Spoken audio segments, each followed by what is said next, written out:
वालेकुम दोस्तों। उम्मीद करता हूँ आप सब लोग खैरियत से होंगे। मैं भी अल्लाह ताला के फजल करम से बिल्कुल ठीक हूँ। दोस्तों, PF new jobs 2026 as a commission officer in medical branch criteria क्या है, आए हम आज क्राइटेरिया देखते हैं। Join Pakistan air force as a officer, commission officer in medical branch 136 combat support course. Online registration from 1 December है, कल से शुरू हो चुकी है, मंडे से 2025 टू 14 दिसंबर तक ये चलेगी।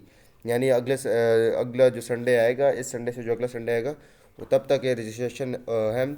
और रजिस्ट्रेशन होगी किस तरह, www.joinpf.com.pk, government.com.pk, medical branch specialist, SPSSC, इसके लिए ये जो हैं जॉब्स आई हैं।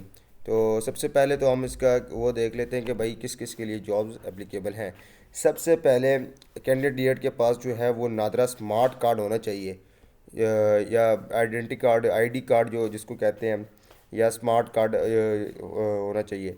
सबसे पहले nationality male female citizen of Pakistan होना चाहिए, ठीक है, ये सबसे पहली शर्त है।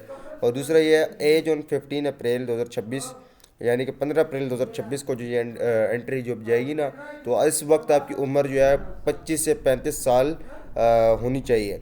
रैंक जो है वो स्क्वाड्रन लीडर है। इसी तरह ट्रेनिंग पीरियड 24 हफ्ते होगी एट PFAA, ठीक है। यहाँ पे ये आपकी ट्रेनिंग पीरियड होगा, 24 हफ्तों का होगा, ठीक है। इसी तरह qualification specialisation in the following discipline from a Pakistani foreign medical college, Pakistani foreign medical college से होना चाहिए।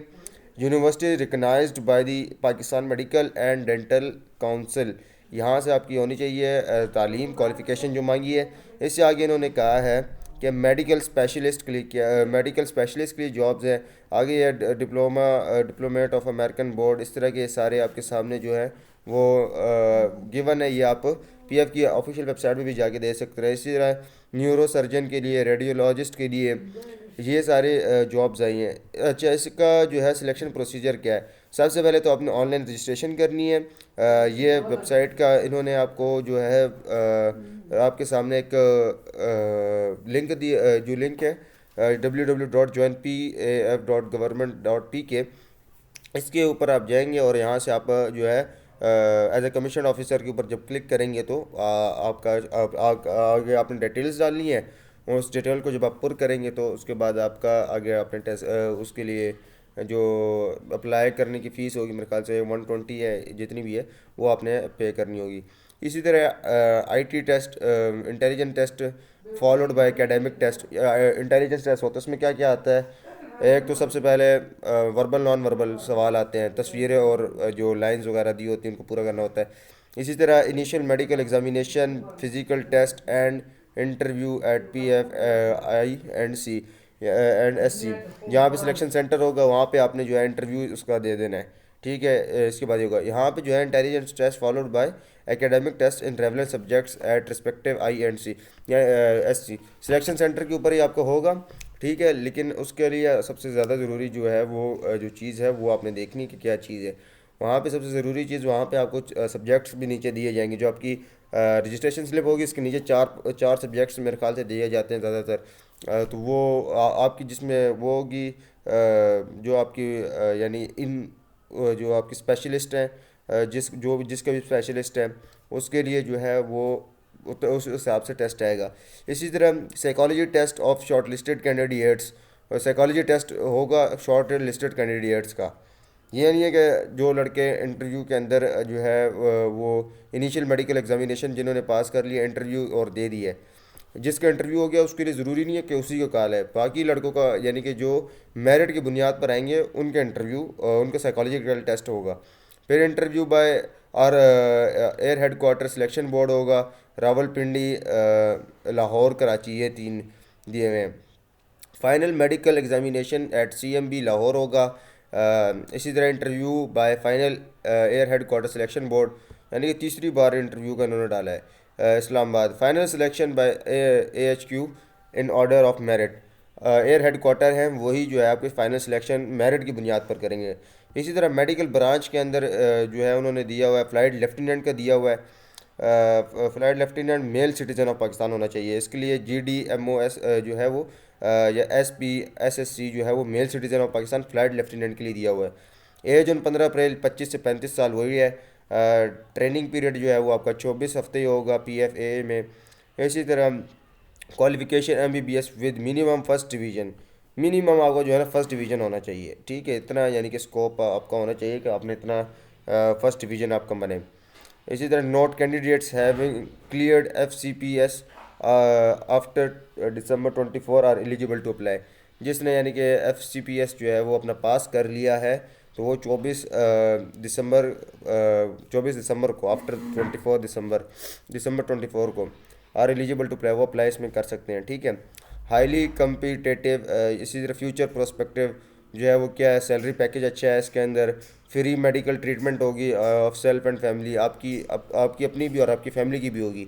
Training and posting in different cities of Pakistan and award based on performance and merit. अगर आप अच्छा परफॉर्म करेंगे एयरफोर्स के अंदर, तो आपको बाहर जाने का जो है वो मौका मिलेगा। Free accommodation and 50% waiver in fair by train and air travel.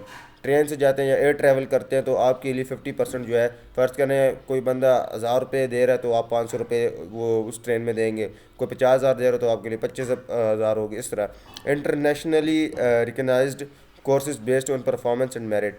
ये जो है इंटरनेशनली रिकगनाइज्ड कोर्सेज जो हैं वो आपको परफॉर्मेंस और मेरिट की बेस पर किए जाएंगे। इसी तरह इन एलिजिबिलिटी कंडीशंस, ऐसी कंडीशन भी हैं कि जिसकी वजह से आप अप्लाई नहीं कर सकते।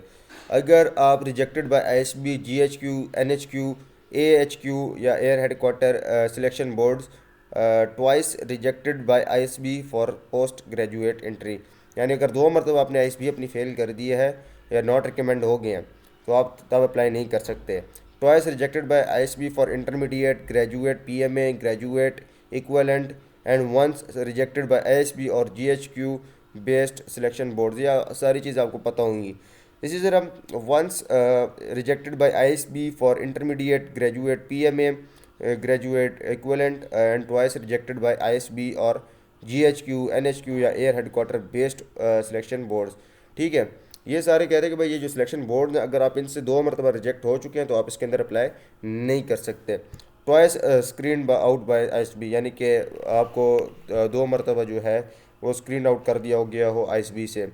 इसी तरह dismissed, removed, debarred from government services including armed forces.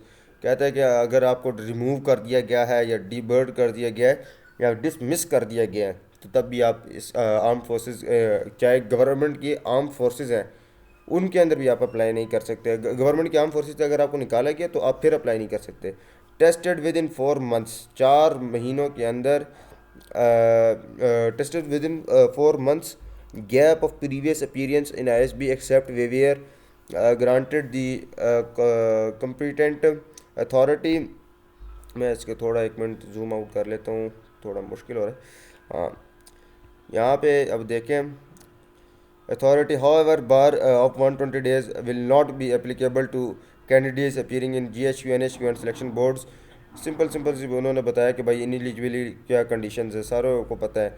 Convicted in a court of law for any heinous offence, अगर कोई भी आपने जुर्म किया और आपको कोर्ट लॉ में लेकर गए हैं तो आप इसके अंदर अप्लाई नहीं कर सकते। Permanently permanently declared unfit by appeal medical board, यानी कि अगर आप परमानेंटली डिक्लेयर हैं कि आप अनफिट हैं तो आप अनफिट हैं बाय AMB और एयर मेडिकल बोर्ड होगा। इसी तरह declared medical unfit due to hepatitis, अगर आपको हेपेटाइटिस था B या C का, हेपेटाइटिस B या C ये वो है, AMB can not be requested, AMB को रिक्वेस्टेड नहीं की जा सकती। Withdrawn from any bonded arm forces college institution on discipline grounds. यार ये मैं ये समझता हूँ कि ये जितनी भी इनिजिबिलिटीज़ है जो है ना, ये सारी आपको खुद से भी पता होनी चाहिए, और ये आपने खुद भी एक मतलब पढ़ना है कि आप किस किस के अंदर अप्लाई कर सकते हैं और किस तरह आपकी इनिजिबिलिटी जो है, इनएलिजिबिलिटी कंडीशंस क्या हैं। इसी तरह थ्राइस स्क्रीन आउट बाय पाक army, navy, air force during preliminary selection. इसी तरह tampering of academic certificate, forgery, concealment to get undue advantage will make an applicant permanently ineligible। For all types of commission in armed forces. तो ये सारी वो थी। नीचे जो है, नीचे आपके सिलेक्शन सेंटर्स के नंबर दिए गए हैं। वो जिस तरह कि अब एबटाबाद हो गया, फैसलाबाद हो गया।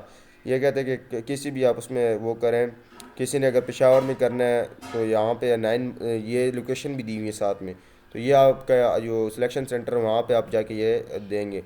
और बाकी ये जो जितने भी वो हैं ये मेडिकल ब्रांच वालों के लिए हैं। मेल और फीमेल दोनों अप्लाई कर सकते हैं। किसके लिए? स्क्वाड्रन लीडर के लिए। और फ्लाइट लेफ्टिनेंट के लिए जो अप्लाई कर सकते हैं वो मेल सिटीज़न होने चाहिए। 24 हफ्ते की इसकी ट्रेनिंग होगी। और 25 से 35 साल जिनकी उम्र है वो कर सकते हैं और अपने एजुकेशन के हिसाब से कर सकते हैं। ये नहीं कि कंप्यूटर साइंस वाला लड़का मेडिकल ब्रांच में जा रहा है, इस तरह नहीं हो सकता। और फर्स्ट डिवीज़न होना लाजमी है। So thanks for watching this video. उम्मीद करता हूँ आपको ये वीडियो पसंद आई होगी। अल्लाह हाफिज़।